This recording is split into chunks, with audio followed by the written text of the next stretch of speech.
Hello, everyone, and very warm welcome to all of you.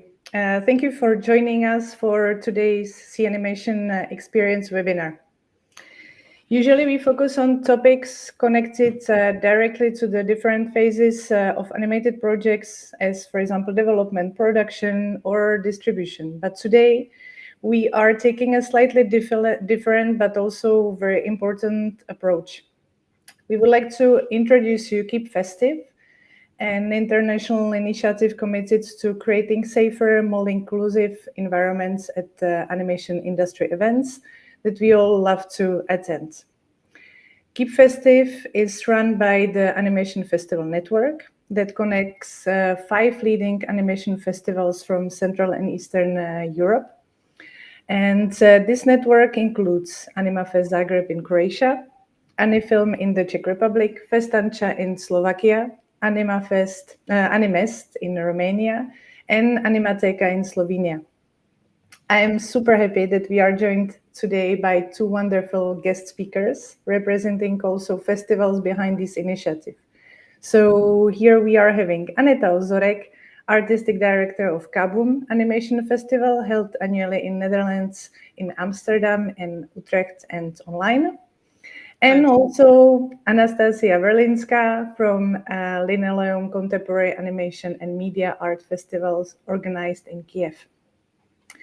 If you have any questions, please feel free to leave us comments in the chat and we will address them at the end of the webinar. So let's get started, and the girls' floor is yours.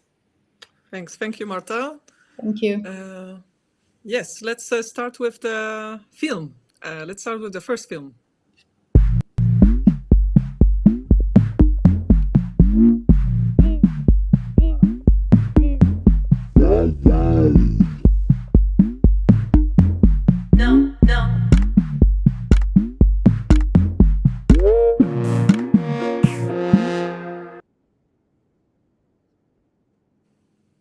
Yeah, that was one of the first films created by Brit Ras, and this is one of the practical tools created by Keep Festive initiative. But maybe let's start with the fact why Keep Festive. And yeah, can we share? Yeah? Yeah, please share our presentation. Yeah, so let's start with the fact that probably I'm thinking like we all would like to enjoy festivals, watch films, meet incredible artists, dance, mingle, be inspired, feel part of the community. But unfortunately, the festivals are also the place where the misconducts can be unfortunately happen, and misconducts as racism, sexism, or sexual harassment. And we do want people at our festivals to feel welcome, to free to express themselves. And Keep Festive was set up to contribute to the offering of a safe and respectful environment for everyone present at the festival, which means the crew, staff, board members, guests, like everyone who participate at the festival. And it all started with the set of recommendation created by Luz Grosjean from MIU Distribution and was announced publicly at Animateka Festival in December 2019. And she pointed out a couple of elements to our community. She said that there are some issues which are not dealt with yet, and she proposed very concrete action plan. She said that how to deal with a difficult situation. Maybe we as festival should stop inviting problematic directors. Maybe we should stop screening films of problematic directors. That if there is a problematic guest at the festival, maybe we should share the knowledge about that fact with other guests. Maybe we should also make sure that everyone know about this problematic guest to protect them from their unwanted behaviors. She proposed that programmers gonna speak to each other and share the knowledge about the guests who are not behaved, who didn't behave correctly during the previous edition of the festival. And she mentioned all of those elements, which was like the first domino element, which later on initiated the regular meetings of, I think, around 12 festivals who were feeling that this is the right moment to pick up this subject. And during several online meetings. The group was discussing all kinds of area of subjects. I have to also mention that it wasn't only festival directors or organizers. It was also the very huge group of the advisors, because we knew that we need to also have a input from the lawyers, from the festival goers, from the programmers, from the guests. And this is how it happened. So all these discussions will later turn into the set of recommendations, practical tools, and with the input of the experts from all kinds of areas, we created we hope, the set of tools which will be useful for all kinds of festivals, not only animation festivals, to create more safe and inclusive spaces for festival goers. And among these tools, you can also find these beautiful films of Brit Ras that you can find as a part of the toolkit created by Keep Festive initiative. And this is, I would say, the beginning, the source of our initiative. And then maybe I think Anastasiya would be very cool and good to now move to the more concrete information about how to work with the Keep Festive initiative. But maybe it's worth to mention that me and Anastasiya decided that it's going to be very much presentation out of the position of festival directors and festivals. So we do not give you any other recommendation if you are a festival goer or a filmmaker. We really talk from our perspective, so from the perspective of festivals. Yeah, before I start, can we please turn on the second video that Britt did?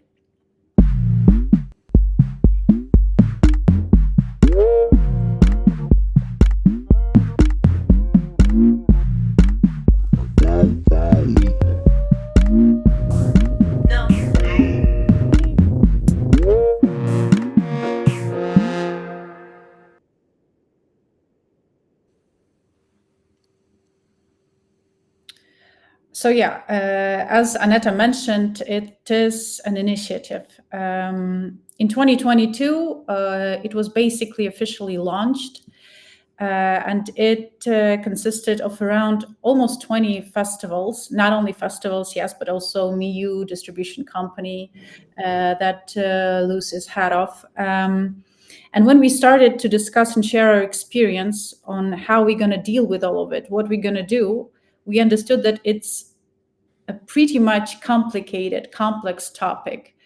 And as an initiative, it's pretty hard to organize it legally, yes, as an NGO or whatever legal organization that can deal with this topic. Mostly also because of funding, because for this you need a permanent lawyer, permanent psychologist who can always be there and support if in case we receive different emails from festival goers and so on. So we worked for almost a year in 2023, and we realized that our first code of conduct was so huge. It was around, 60, 70 pages. It was too complicated. It had complicated language that was pretty hard to understand for people, for example, who are just going to have fun at the festival.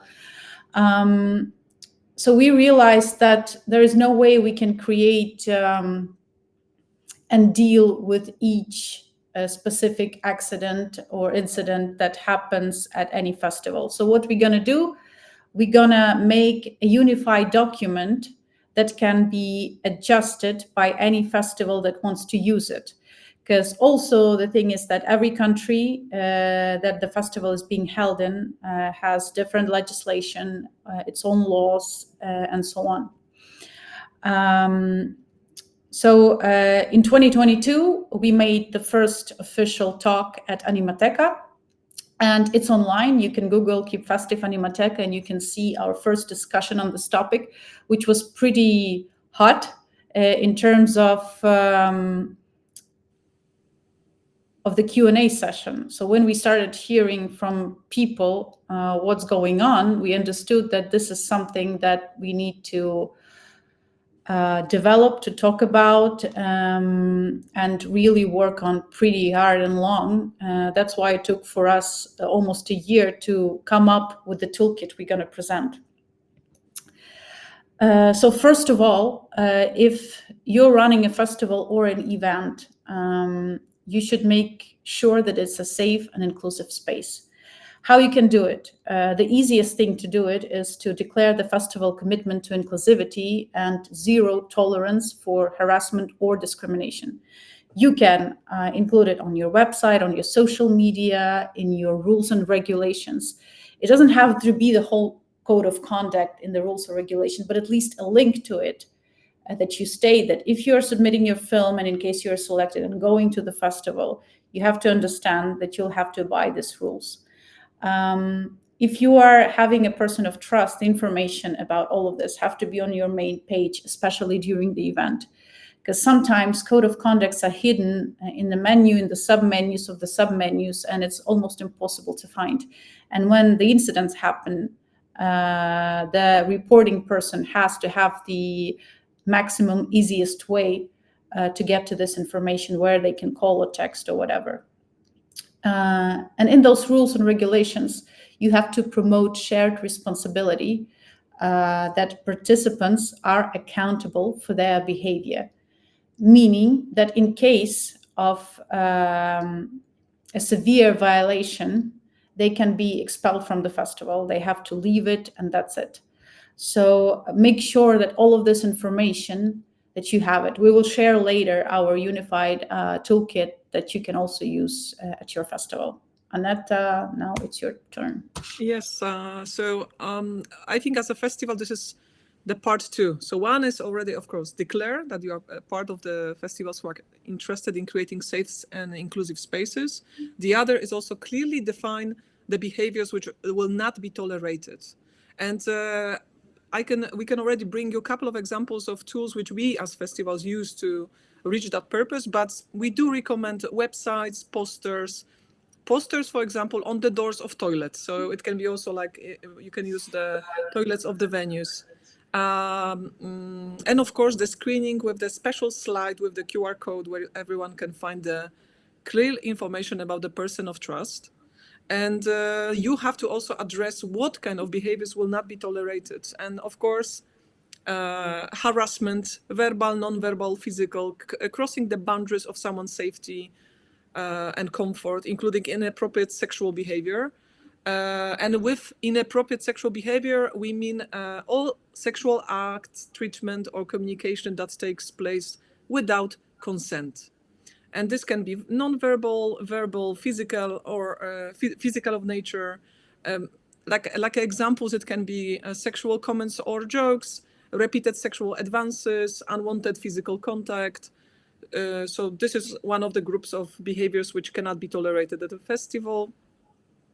Discrimination, so any kind of behavior or speech treating a person differently from another person, based only on none other ground than their religion, philosophy of life, political affiliation, race, gender, nationality, sexual orientation, age, disability, or health.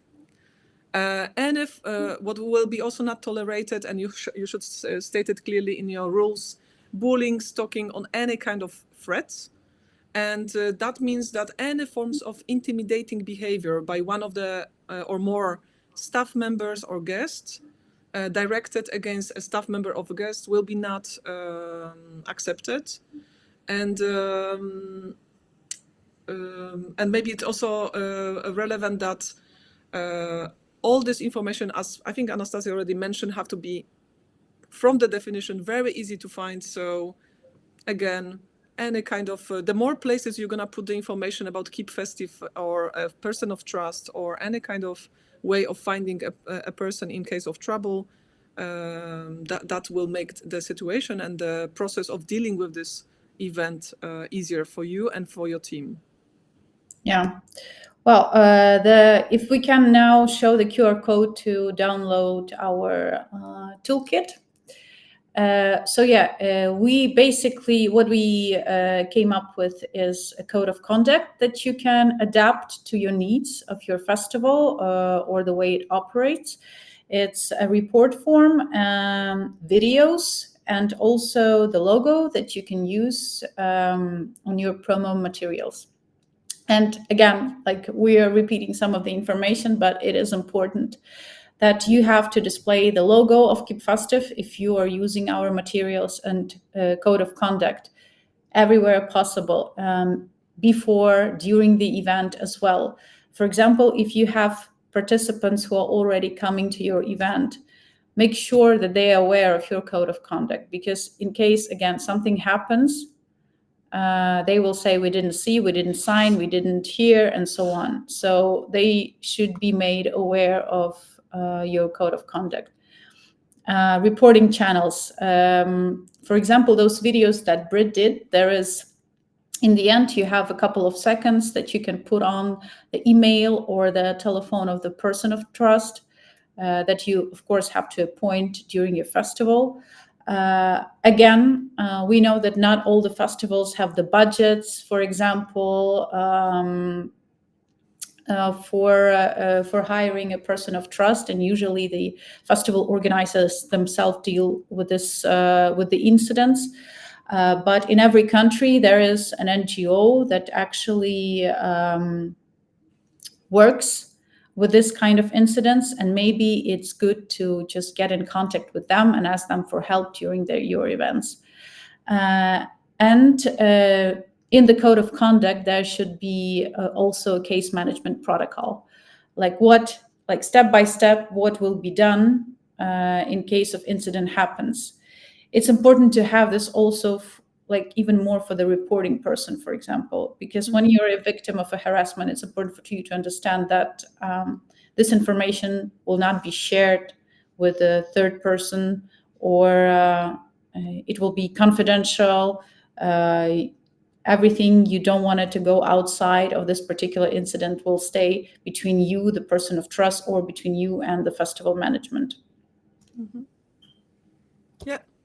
And maybe it's worth to mention that we are now using I want to even say that this code of conduct which we created is really a good base also of the vocabulary you can use during the whole, because I know that this is for some festivals that might be a new issue. Please, I think that after reading the code of conduct, you're gonna really get familiar with all the elements of the preparation of your festival for creation this kind of code. You're going to be really much more familiar after reading our code of conduct. But at the same time, I think we want to underline that this set of tools was created to really for you to use, copy paste, but also modify, cut, change. So based on the specific elements of your festival, the culture of the country you live in, all the specific conditions which you are working with, please feel free to use everything which we present here and is downloadable for free as a base, but feel free to really create your original separate recommendation, code of conducts and tools which will work in your specific case. And what is super important is not only, I would say that this is actually the most important element, because is to prepare the materials before the festival. Because during the festival, when everything goes very fast, you don't have a time to create protocols and to train your crew and volunteers. So there's a couple of steps which you can take before preparation of the festival, which will help you during the festival to deal with this in the best possible manner. So first of all, training of the staff volunteers on discrimination, bystander intervention, and proper response protocols, which means you're going to have on paper like a couple of steps, what the room manager, producer, or maybe volunteer, or any member of your staff who is witnessing certain behaviors, how that person should behave. So those kind of trainings and preparation of protocols allowed them to actually know what should I do. And actually reading this kind of protocols and documents before festival will maybe inspire them also to be more active in the moments when they clearly see that something is not the way how the guests or the staff would wish for. Sharing the code of conduct with the guests before of their arrival, with the guests, jury members, partners, and sponsors. So everything in advance before the festival, that they are aware that at this festival we are putting attention to that subject, and any kind of people who are not respecting this kind of recommendations and codes of conduct will be not welcome at our festivals. And we can try, this is on the way of, for example, designing your catalog or guest guide to implement the key elements of code of conduct within the sprints, for example. So you can already use one page of your catalog, or maybe one paragraph in the guest guide to inform them that this is the trust person, this is the place where they can find the festival code of conduct, and they can practically and very fast find this information when they will actively look for it in case of anything happen. Yeah. So in case the incident already happened, there is also a very good instruction in the code of conduct on what steps should be taken and how to deal with it. First of all, because all the festivals are pretty short, most of the festivals or events, so it has to be dealt pretty fast. Ideally, within the 24 hours you receive the report. You have to use an assessment form, a standard assessment form to evaluate the incident. It's also part of the code of conduct. It will say what type of incident happened. Didn't happen only once, or it happened a couple of times, for example, within a short period of time. Who was part? Are there any witnesses, and so on. The second thing is it's very important to prioritize the safety and needs of the reporting person. And also the reported person should be informed of what happened, because we don't know for sure what exactly happened in between these people. It could be a minor incident, for example. We all come from different cultures, countries, and sometimes misunderstanding happens. And it can be dealt with just a simple sorry. But sometimes it goes well beyond that. I don't know, due to parties, somebody had too much alcohol and so on. So together, sometimes with the reporting person, you should listen to the opinion of this person and decide on appropriate actions that should be taken. Once again, if it was a severe violation, you should have contacts of other organizations or even police in case something happens, and be able to quickly deal with it. And also keep the whole communication clear, confidential, and empathetic. Make sure you listen out. You took all the information from the reporting person.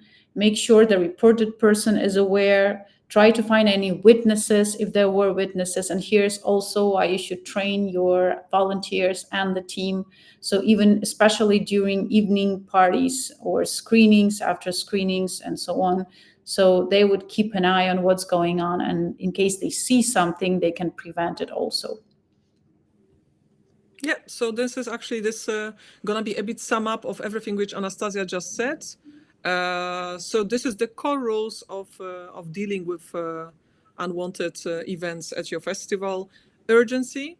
So you need to act fast. You need to act immediately. So even if you are in the middle of very relevant things, unfortunately, you have to stop what you do. Double check with the person who was exposed to the unwanted behavior. And also immediately check if what kind of level of harassment happened, that you later on, based on this level, decide on the nature of your actions. But it has to happen fast, because festivals are very short. If it's the last day of the festival and final party, you have to answer during the night of the party. So unfortunately, that's the unfortunate part of the festival nature, that you have to react immediately. De-escalation, this is what Anastasiya said. So it always requires to listen to both sides and hear their stories. Maybe there was some kind of a miscommunication, and after the conversation with both sides, you'll be able to de-escalate the whole situation and give a space for clarification and apology. or in case if it's not enough, then of course follow up with other measurements. Transparency and confidentiality. This is a very difficult element because you have to balance between the openness and between privacy of a person who was exposed for the unwanted behavior, because many people do not want to make this cause of an open case. So you have to find a way how to make sure that you address the situation, how you keep the security and the privacy of a person in place, but at the same time, if it's necessary, spread in a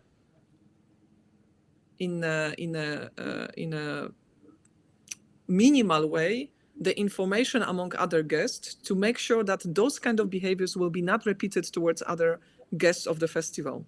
So that's the very difficult point, I think, of our behavior. That requires just, that's just like your intuition and feeling how to deal with these situations. And again, you just have to act in a way that you're going to prevent gossips and all this kind of toxic dynamics, which are very easily blown up in those kind of moments. So you can share only necessary minimal elements of the information which will allow people to stay safe, but at the same time not blow up and concentrate only on what happened and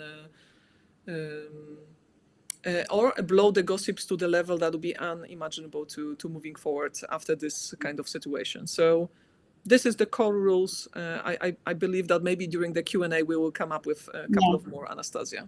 Yeah, can we screen the next video, please?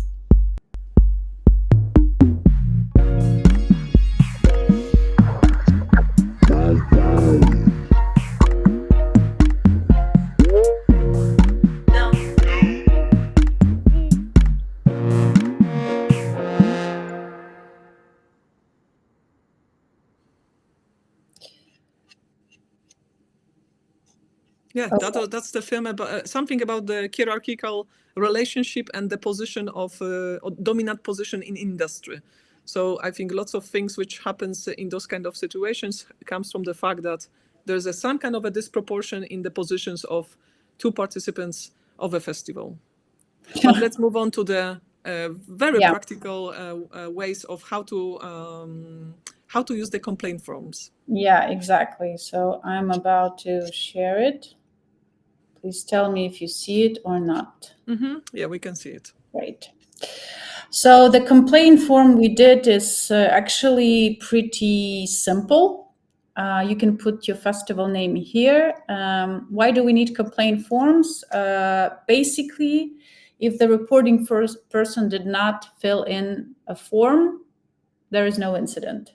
So there need to be some kind of a proof that can be used and can be studied or whatever in case of the incident happened.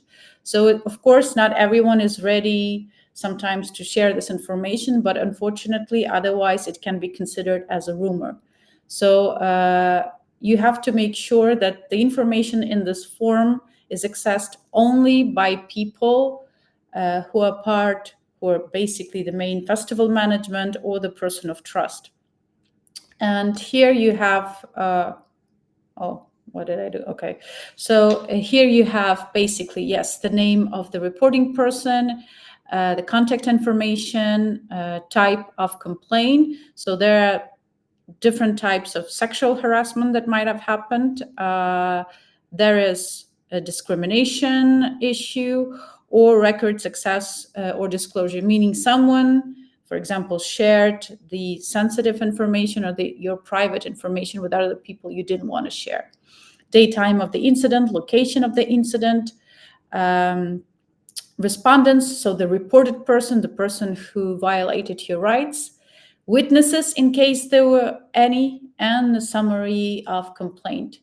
So here the reporting person should provide the detailed information, name, dates, anything that can be helpful to resolve this issue. And other questions like, did you inform anyone about your experience after alleged incident? If so, also give the names of those people and contacts of these people. Did you take any actions to try to stop it? Have there been any previous incidents involving the accused person? And propose solutions. So here is a chance, a possibility, opportunity for the reporting person to actually say how he or she or them want to this issue to be resolved. So yeah, it's pretty basic. You can again modify it, adapt it the way you like, or according to your festival rules and regulations as well. And in the end, we will have the QR code again to download the toolkit, and you'll have it both in PDF and Word formats, so you can easily modify it. And can we screen the next video, please?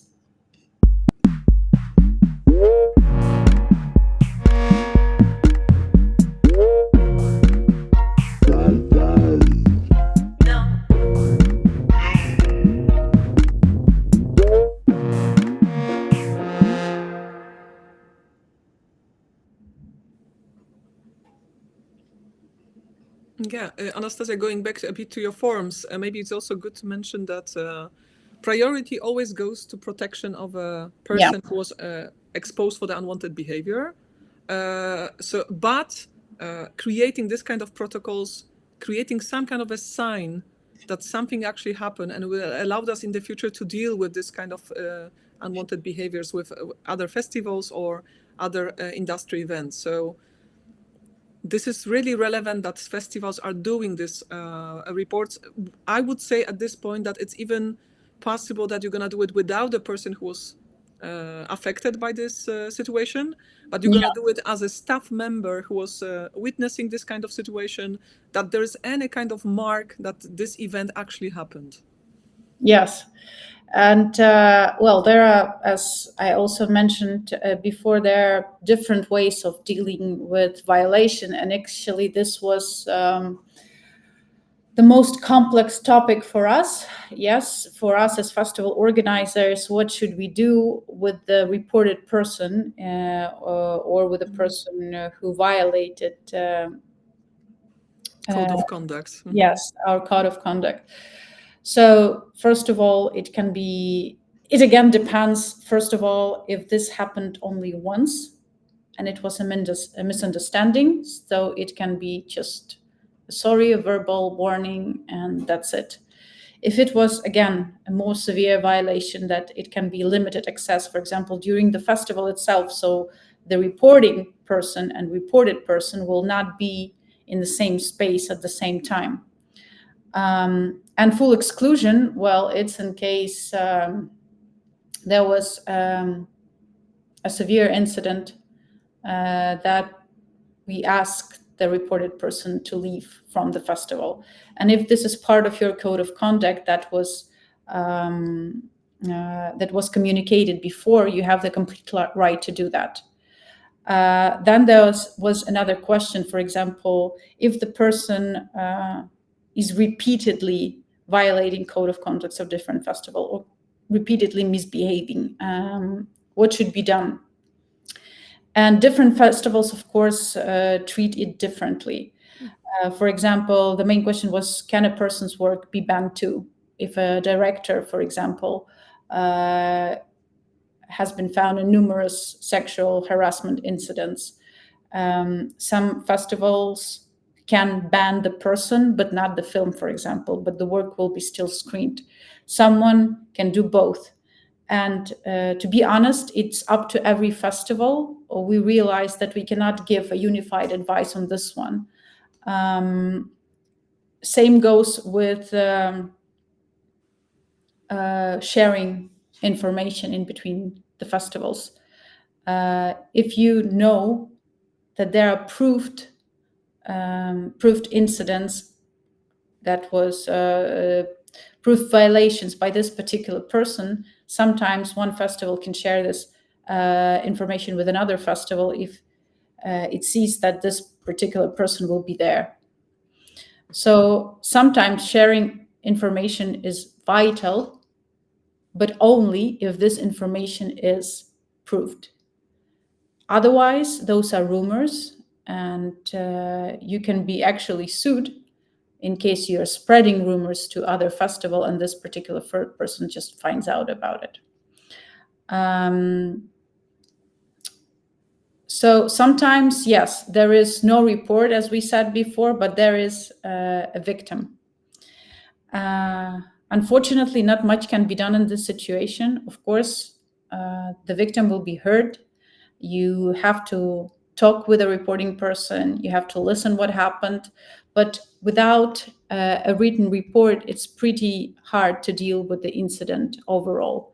It can be dealt, yes, basically verbally or by limited access.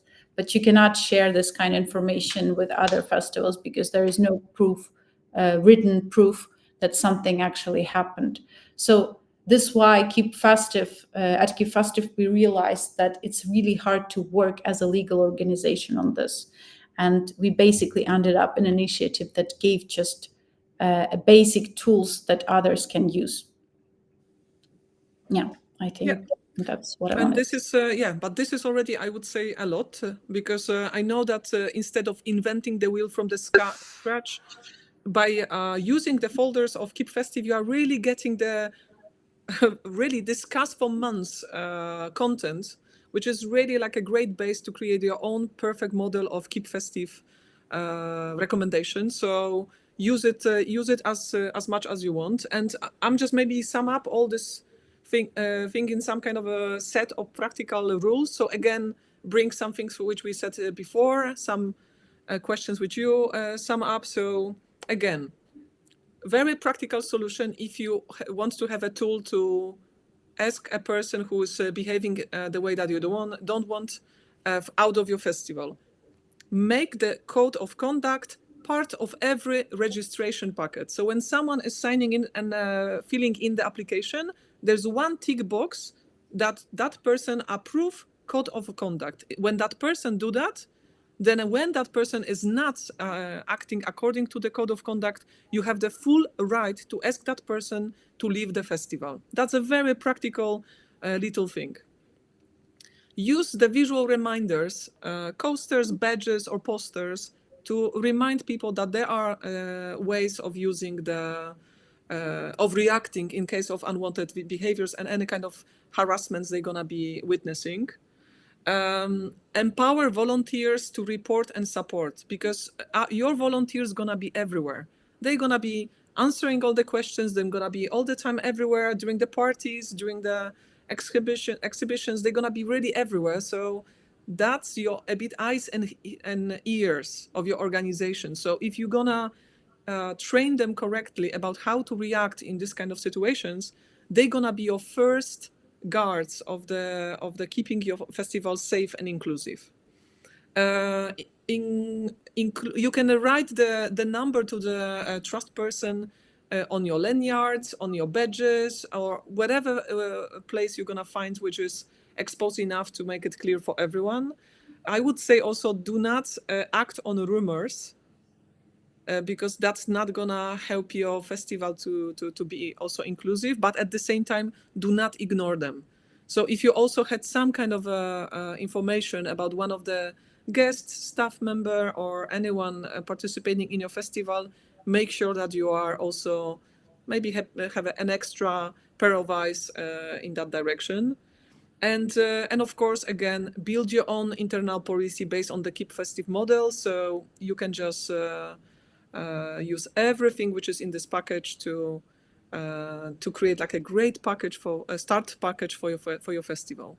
And this is, I would say, like summing up summing up in 45 minutes everything which we discussed during the couple of months. So of course there's so much more to share, but we also in those kind of situations very much are curious and also want to answer some questions from the audience. So we kept on purpose this last 15 minutes of this conversation for Q&A. So if there are any questions from the audience now or later, let's see if there's anything. Great, ladies. Thank you very much for this very practical webinar. I feel that it's super important, and this was the reason also why we wanted to make this webinar, not only for festival goers, but also for the festivals organizers, because this is very important. And these questions, like to point person of trust and to have this kind of documents on hand. A few years ago, we were even not thinking that this is a problem. And as you are saying, that once you open the question with the others, it's just very surprising how many people are dealing with this. And it's also a question of culture, I think, that's how you feel comfortable with some behavior.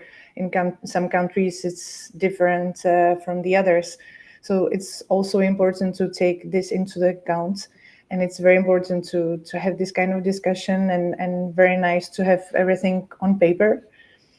So I will maybe just have one point, just to say from also my experience, also what Aneta, she said, for the person of trust, try to appoint someone who is not so much busy during the festival, just not to have the main director or the artistic designer or just the person who is running from production. Try to find someone from the team who is kind of less busy, and he can find enough time to discuss with the person, to observe, etc. So this was just my point. Maybe Aneta, you want to add? Yes, I want to add that, of course, yes. And also I think that that person has a bit independent position from the directors, because directors might also be the person who is doing unwanted things. So it's good if that person has a pretty independent position in your organization.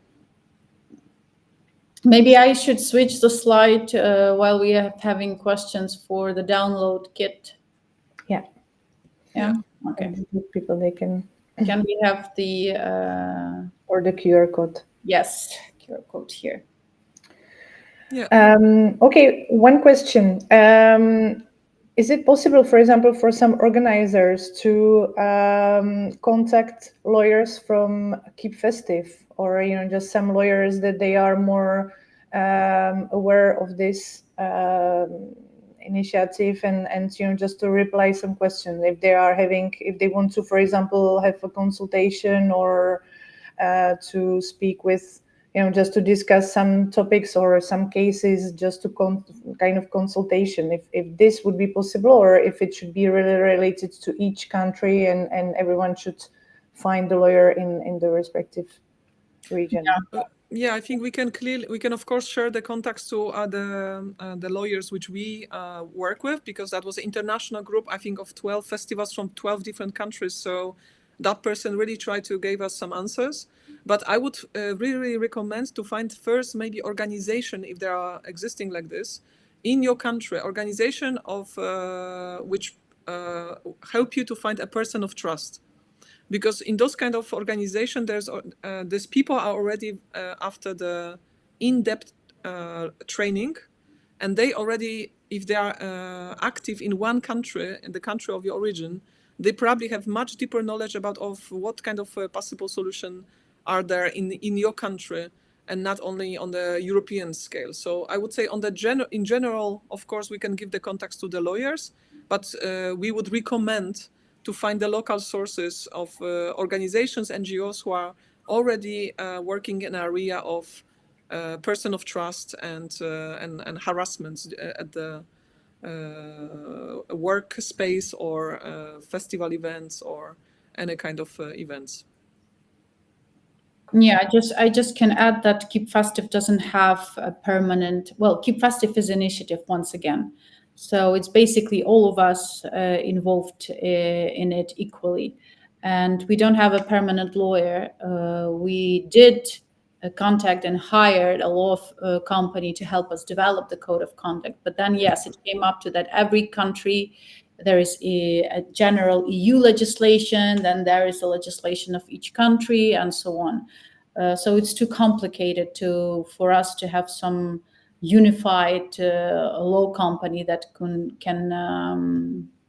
handle us. So yeah, it's better to deal it locally. Maybe I mentioned the festivals which were part of this working group for the months, because maybe one of this festival is the festival you are feeling some kind of affiliated with. So Anesi, Tricky Woman, Miu Distribution, Anibar, Animateka, Anifilm in Czech, Fantosh, WAF in Denmark, TAF in Finland, Zagreb Festival in Croatia, Ottawa in Canada, and Kaboom in Netherlands. So maybe one of this festival is somehow connected with you, and then you can always reach a director of this festival. They are very much also informed about this initiative. So you can maybe find someone you have a good contact with. There have been more. I just cannot open it because of the presentation, but there were more festivals that stop. This one is from the article and announcement of, I think, Zippy Frames at certain points. Yeah. Yeah, but there is a bit more. There's Stop Trick also from Slovenia, Poland. Yeah, Olympia Festival from Greece. I just don't remember everyone by heart. So, but yeah. Yeah. Sure. Cool. Okay, we've got another question from Marosh. What about threats outside of the festival? Passerbys, random people in the city, etc. Any recommendations for organizer? Or maybe city venue, if there is any cooperation with this? So outside of the festival, yes? Yes, for example, I can imagine that, just that, for example, people are standing outside for fresh air, just, and there is some people from the city just passing by, and Yes. Yes. not directly connected, so no one who signed this, just materials before, so it's like not directly connected to the festival or to the event. Yes. Yeah. So first of all, you as a festival, you are responsible for your guests in a way. So then I think it's still responsibility of a festival to be there for the person who was exposed for those kind of harassment, no matter if it happened and it was done by one of the other guests of the festival or staff members or someone outside. But of course, in this case, we do not have any influence on. We cannot ask that person to leave the festivals because they never was. You just have to behave like again, depending on the level of harassment. If it's something serious, then call the police. If it's something less serious, then a room manager, venue manager, a person who work at the security. So the regular behavior as always when you are witnessing those kind of situation in a bar, in the restaurant, in the cafe. So just regular situation. Anastasia, I don't know if there's any other, if there's someone from outside of the festival. Well, I agree with you here 100% that you're responsible for your guests, whatever they are in the city, to be honest. I think, there's not much you can do with the other person, of course, but I think for the future, maybe it will help you to find, let's say, more secure venues for after parties or bars or whatsoever, if you know that things like that can happen there. But definitely you should stay on the side of your guests and help them out as much as you can. Yeah, I would say that's a valid point, that you as a festival are signing in all kinds of contracts with your partners, venues. So I think on the level of choosing your partners, also to choose the partners which are having a very clear anti-harassment policy, and that you can make sure that in case of anything happen there, that there are already procedures of how to react already in place in the bars and places you collaborate with. Also, maybe I would add from my personal just experience that all the time checking in the city what's happening, if there are any football match, or just in case you are close to a big concert hall, etc. So in this case, usually like big events are announced well in advance. So in this case also you can just kind of prepare also your guests to be more careful and to avoid going downtown or choose a close restaurant or whatever. So maybe this also can add. There is another question regarding the form. How about violence, physical intimidation, and bullying? The form doesn't mention that.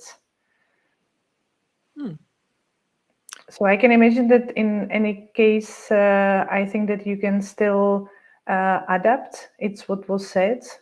That For sure. personally, Yeah, that because everything can... I know there's a point about bullying in the rules and in the codes of conduct. So bullying and physical attack. So if it's missing in the form, of course, there's probably other, and then you can just put it there. So this is very much open Yeah. form for any kind of modifications. So feel free to add it. This is, of course, also very much a part of the things which have to be And I shared think with that very often it happens that it will not be exactly what is written in the form. The situation's very original, and sometimes it's something new, so you cannot like predict every time to the point what will happen. So you just write I think everything. the form is mostly relevant to determine what is the level of harassment. So if it's something which really require the serious intervention from the official service, like a police, or it's something which festival can deal with a person of trust and with their crew.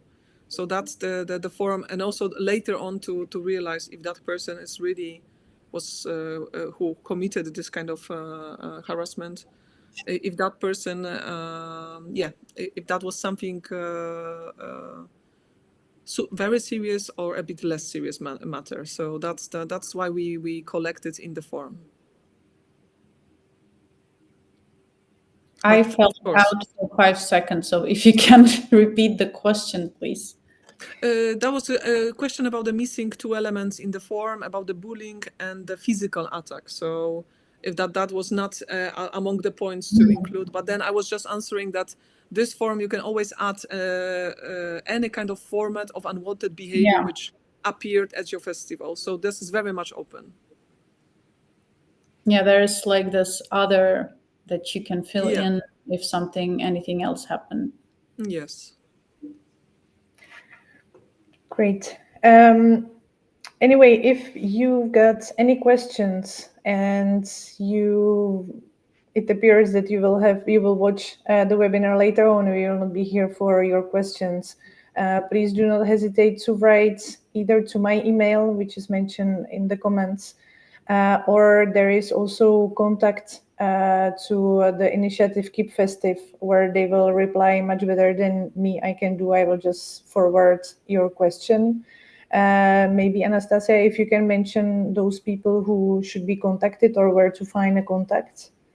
Yeah, so basically, Keep Festive is an initiative run by the Animation Festival Network with the support of the Creative Europe Media Program of the European Union. And on the Animation Festival Network website, there's a submenu called Keep Festive, where you can find, first of all, our toolkit that we've mentioned before.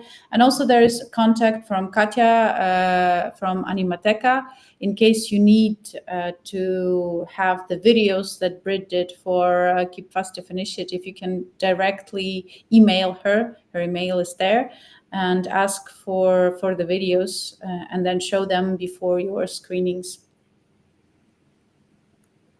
Great. So I think that we are now at the end of this nice practical webinar speaking about tough questions, but as soon as we get ready and we are prepared for this kind of information, so we are prepared for any bad moments during our events. And I hope that, because this webinar clearly has a purpose of us meeting again and having fun and enjoying the professional events in the safe and inclusive manner. So I hope that, this webinar is also another little stone to this little mountain of making this community more inclusive and safe. Yeah. I just want to add that every festival should react first place, not trying to put it aside to like, oh, nothing happened or soften the situation in general. Like you have to react to this kind of things happening because it's not only your reputation, but it's also about basically the well-being of people who are coming to your event. So please make sure those people feel themselves safe. That's it. That's Yes, it. thanks so much. Nice point. Thanks Thank so you much very for much having for us. both speakers. Yes, thank you, Marta, for inviting us. Very It was a nice great to have pleasure you to here. share it. Yeah. Yeah. And to the others,